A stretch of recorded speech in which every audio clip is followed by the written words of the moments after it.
రోజా video ఇంకా రాలేదేంటా అనుకున్నాం, ఈలోపు వచ్చింది. ఆ పబ్బుల్లో డ్యాన్స్ వేడి పెట్టి నువ్వు అసలు మంత్రి అనుకుంటున్నావా లేదంటే ఏమనుకున్నావు మాకు అర్థం కావట్లా. అది కూడా మళ్ళీ బెంగళూరు వెళ్ళి మరి కాదు. జనాలు మొఖం తుపుక్కు నుమ్మేస్తారని ఇంగిత జ్ఞానం కూడా నీకు లేకపోతే ఎలాగా? ఉదయం లేచిన కానించి ప్రెస్ మీట్లు పెట్టి మనం పెద్ద పెద్ద ఉపన్యాసాలు ఇస్తాం కదా, ఇక్కడ మనం పెద్ద పెద్ద మాటలు మాట్లాడతాం కదా. నువ్వు మంత్రిగా చేయాల్సింది నువ్వు చేసేది ఏముంది?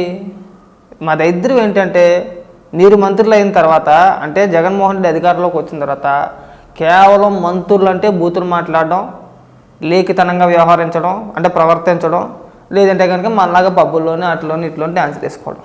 గతంలో కూడా చూసాం. ఏ చిన్న పండగ వచ్చినా పబ్బు వచ్చినా ఇంట్లో చిన్న ఫంక్షన్ లాంటిది పెట్టుకొని డ్యాన్స్ చేయడమో. మరి తాగమో మాకు తెలియదు, కానీ నిజంగా తాగినోడి కన్నా ఎక్కువ ఘోరంగా డ్యాన్స్ చేస్తాం. సిగ్గు కూడా మనకి. మళ్ళీ మనం మాట్లాడుతూ ఉద్దేశించి నారా లోకేష్ గారిని ఉద్దేశించి మాట్లాడుతాం చూసావా పెద్ద పెద్ద మాటలు. దానికి మాకు దరిద్రం అనిపిస్తుంది అన్నమాట.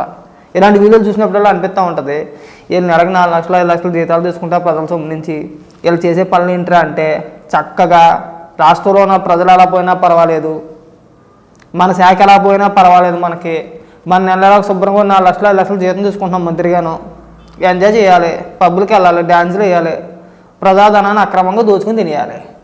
ఇది మినహాయించి మనం చేసిన తరుణం ఏమైనా ఉందా? పబ్బులోకి వెళ్ళి డ్యాన్స్ వేస్తావా? సిగ్గు అనిపించట్లేదు నీకు అసలు? మనం మంత్రిగా ఏమైనా తిరగబొడిచామని చెప్పేసి డ్యాన్స్ వేసుకోవాలి అని జనం ముఖం మీద తుప్పుకు నుమ్మేస్తున్నారు. వాస్తవానికి నాకు నీ మీద మా వీడియో చేయాలనో మాట్లాడిన ఉద్దేశం నాకు లేదు, కానీ జనాలు అలా తిట్టుకుంటారు రోజా మిమ్మల్ని. మీరు మంత్రిగా ఉన్నారు కదా, ఇలా లేఖితనంగా వ్యవహరించకూడదు. మనం ఏదైనా పెద్ద సాధించింది ఏమైనా ఉంటే కొన్ని ఇలాంటి పార్టీలకు వెళ్ళినా తప్పులేదు, కానీ ఈ న్యూ ఇయర్ వేడుకల పేరుతోనూ ఇంకో దాని పేరుతో మీరు ఇలా పబ్బులని తిరగకూడదు. మీరు యువతకి ఏమైనా సందేశం ఇస్తున్నారని చెప్పేసి అడుగుతారు కదా జనాలు. మేము చెప్పేది అదే ఇక్కడ. మీకు మీ మెట్టబోరకే నమస్కారం.